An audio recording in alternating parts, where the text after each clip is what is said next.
జై హో పత్రిజీ. భీమవరం తటవర్తి వీరరాఘవరావు సార్కి, రాజలక్ష్మి మేడం గారికి నా ఆత్మ ప్రణామములు. ఆత్మస్వరూపులందరికీ నా ఆత్మ ప్రణామములు.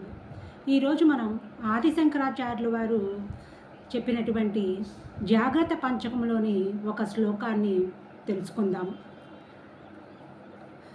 మాతా నాస్తి పితా నాస్తి, నాస్తి నాస్తి బంధు సహోదర, అర్థం నాస్తి గృహం నాస్తి, తస్మాత్ జాగ్రత్త జాగ్రత్త. మరి దీని యొక్క తాత్పర్యం తెలుసుకుందాము. తల్లి, తండ్రి, బంధువులు, అన్నదమ్ములు, ధనం, ఇల్లు ఇవన్నీ కూడా మిథ్యయే, నిజంగా లేవు. అందుచేత ఓ మానవులారా జాగ్రత్తగా ఉండండి అని ఇక్కడ మనకి ఆదిశంకరాచార్యుల వారు జాగ్రత్తగా ఉండండి అని మనకి సందేశాన్ని ఇస్తున్నారు.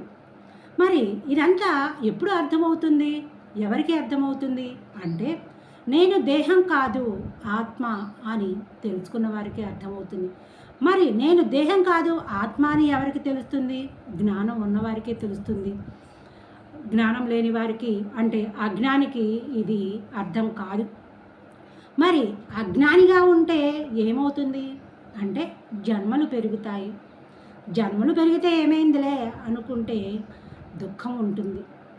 దుఃఖం ఏముంది, వస్తూ ఉంటుంది పోతూ ఉంటుంది అనుకుంటే ఏదో ఒకనాడు ఆ దుఃఖం తీవ్ర స్థాయికి చేరుతుంది. ఆత్మహత్య చేసుకునే అంతగా స్థాయికి చేరుతారు. ఆత్మహత్య కూడా చేసుకుంటారు ఈ దుఃఖాన్ని భరించలేక. మరి మానవులంతా వేటి కోసం అయితే తాపత్రయపడుతున్నారో, ఏది నాది నాది అనుకుంటున్నారో, ఎవరిని నా వాళ్ళు అని అనుకుంటున్నారో వారి కోసం ఎన్నో తప్పులు పాపాలు చేస్తున్నారు. అలాగే దూషిస్తున్నారు, మోసాలు చేస్తున్నారు. మరి ఇవన్నీ నాది అనుకోవడం వల్లే ఇవన్నీ చేస్తున్నారు. కానీ నా వాళ్ళు అనుకున్న వాళ్ళు, నాది అనుకున్న వాళ్ళు కూడా ఎప్పుడు కూడా శాశ్వతం కాదు. ఇదంతా కూడా మిథ్యే. అవన్నీ కూడా మాయమైపోయేవే. ఆస్తులు ఉండవు. నా వాళ్ళు అనుకున్న వాళ్ళు కూడా శాశ్వతంగా ఉండరు. ఎప్పటికైనా మనకి దూరం అయిపోవలసిన వాళ్ళే, నశించిపోయే వాళ్ళే, లేదా చివరకు మనమైనా నశించిపోతాము. ఈ సృష్టిలో ఉన్నది అంతా కూడా మిథ్యే. ఏది కూడా శాశ్వతం కాదు అని మనము ఇక్కడ తెలుసుకోవాలి. మరి ఈ సృష్టిని సృష్టించిన వాడు సృష్టికర్త. అందుకే ఈ సృష్టికర్తను జగన్నాథక సూత్రధారి అని అన్నారు పెద్దలు. మరి ఈ సృష్టిని అంతా నడిపించేవాడు సృష్టికర్త. మరి వారి చేతిలో మనము తోలు బొమ్మలం కాబట్టి మనము ఈ నాటకంలో ఒక పాత్రధారులం మాత్రమే. ఇప్పుడు చూడండి, ఉదాహరణగా మనం ఒక నాటకాన్ని వేస్తున్నప్పుడు రంగస్థలం మీద ఒక రాజు ఉంటాడు, ఒక మంత్రి ఉంటాడు, భటులు ఉంటారు, సైనికులు ఉంటారు. అయితే ఆ రాజు ఎన్నో ఆజ్ఞలను జారీ చేస్తూ ఉంటాడు భటులకు కానీ సైనికులకు కానీ. ఆ భటులు సైనికులు కూడా రాజుగారు చెప్పిన పనులన్నీ చేస్తూ ఉంటారు. ఎప్పుడైతే ఆ నాటకం పూర్తి అవుతుందో అప్పుడు రంగస్థలం నుండి నిష్క్రమించాలి.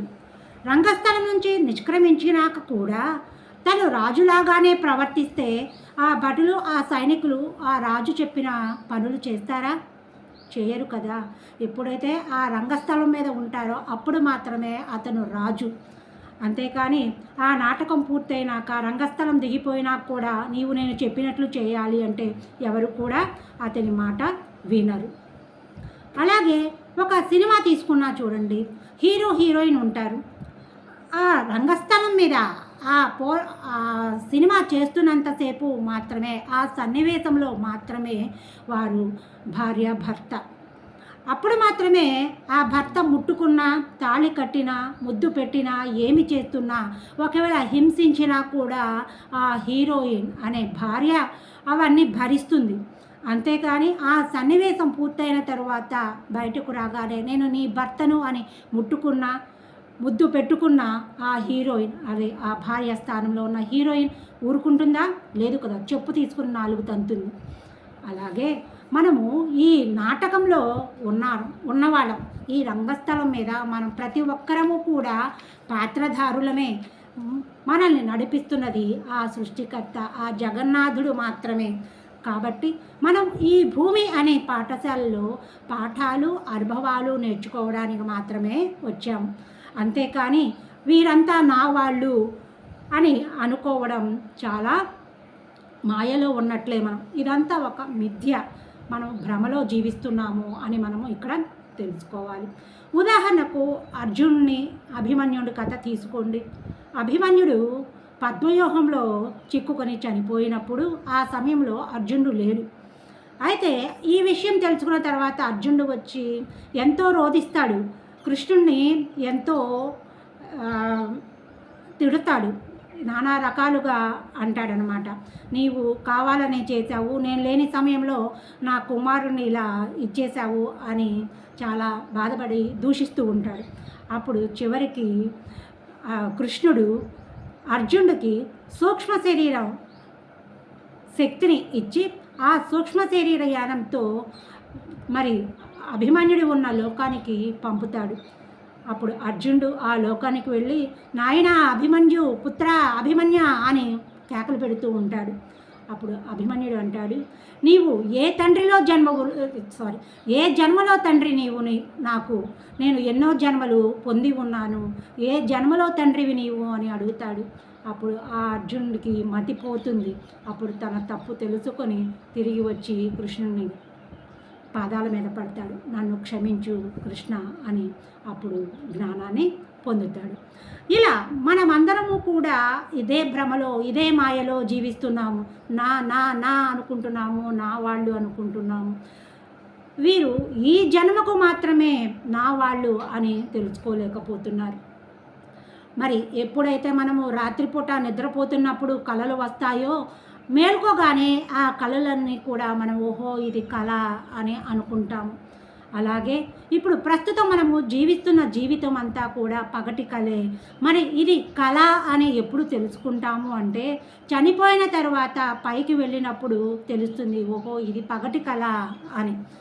మరి కాబట్టి మనము ఏదైతే ఈ పగటి కళ యొక్క జీవితాన్ని జీవిస్తున్నామో దానికోసము మనము పగల నుండి రాత్రి వరకు నానా కష్టాలు పడుతూ సరైన తిండి తినక సరైన నిద్రపోక సంపాదిస్తూ ఉంటాము. వారికి ఉంది మనకు లేదు అని ఇతరులతో పోల్చుకొని మరి సంపాదిస్తూ ఉంటారు. ఎన్ని మేడలు కట్టినా ఎన్ని కార్లు కొన్నా వెళ్ళేది ఒక కారులోనే, ఎన్ని కార్లు ఉన్నా వెళ్ళేది ఒక కారులోను. అలాగే ఎంత పెద్ద బంగ్లా కట్టుకున్నా ఎన్ని గదులు ఉన్నా కూడా నిద్రపోయేది ఒక గదిలో మాత్రమే. అది కూడా నిద్ర పడితేనే. నీవు వీటి కోసం నానా కష్టాలు పడి నువ్వు ఎంత సంపాదించినా చివరికి చేరేసరికి నీ వయస్సు అంతా అయిపోతుంది. అప్పుడు నీకు ఎంత డన్లప్ పరుపులు ఉన్నా ఎన్ని ఏసీలు ఉన్నా కూడా నీకు సరైన నిద్ర అనేది రాకపోవచ్చు. అలాగే పంచభక్ష పరమాణాలు ఉన్నా కూడా నీకు తిని అరిగించుకునే శక్తి కూడా ఉండకపోవచ్చు. బీపీ రావచ్చు, షుగర్ రావచ్చు, రకరకాల అనారోగ్యాలు నీ శరీరాన్ని చుట్టుముట్టవచ్చు. కాబట్టి మనము మన అవసరాలకు సరిపడా మాత్రమే సంపాదించుకుంటూ ఉన్న దానితో తృప్తి చెందుతూ చక్కగా ఈ శరీరాన్ని ధ్యానం చేసుకోవడానికి ఉపయోగించుకోవాలి మై డియర్ ఫ్రెండ్స్. ఇవి ఎన్ని సంపాదించుకున్నా కూడా మనతో రావు. కాబట్టి మనతో కూడా వచ్చే ధ్యానాన్ని చేస్తూ జ్ఞానాన్ని సంపాదించుకుంటే మనతో కూడా వస్తాయి.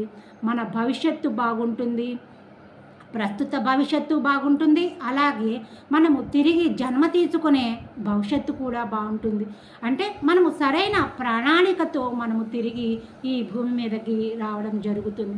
కాబట్టి మై డియర్ ఫ్రెండ్స్, మనం అందరము కూడా చక్కని శ్వాస మీద ధ్యాస అనే ధ్యాన సాధన చేస్తూ ప్రొద్దున్నే బ్రహ్మ ముహూర్తంలో లేచి చక్కగా 4 గంటలకు స్నానం చేసి ప్రతిరోజు కూడా ధ్యానాన్ని అభ్యసిస్తూ సరైన ధ్యానం అంటే శ్వాస మీద ధ్యాస అనే ధ్యాన సాధన చేస్తూ ప్రతి నెల భీమవరంలో జరిగే 1, 2, 3 తారీఖుల్లో జరిగే ఉచిత ధ్యాన ఆత్మజ్ఞాన శిక్షణ శిబిరానికి మనం వెళుతూ జ్ఞానాన్ని కూడా పెంపొందించుకుంటే, అలాగే స్వాధ్యాయం సజ్జన సాంగత్యం కూడా చేస్తూ ఉంటే మనము చక్కగా ఆత్మపరంగా ఎదుగుతాము, ఉన్నత లోకం నుండి ఊర్ధ్వ లోకాలకు చేరుకుంటాము. కాబట్టి మనము కూడా ఒక రమణ మహర్షిలాగా, రామకృష్ణ పరమహంసలాగా, స్వామి వివేకానందలాగా, మన గురువుగారైనటువంటి పత్రిజీ గారులాగా మనము కూడా గురువుగా ఎదుగుతాము, పూర్ణ జ్ఞానాన్ని పొంది పూర్ణాత్మలము అవుతాము, ఒక సద్గురువుగా మనము జన్మ తీసుకోవడం జరుగుతుంది. కాబట్టి మై డియర్ ఫ్రెండ్స్, మనకు అది ఉంది ఇది ఉంది అని గర్వించకుండా, అహంకారం పొందకుండా చక్కగా మనము ధ్యాన సాధన చేసుకోవాలి. ఇది ఫ్రెండ్స్. మరి గురువుగారు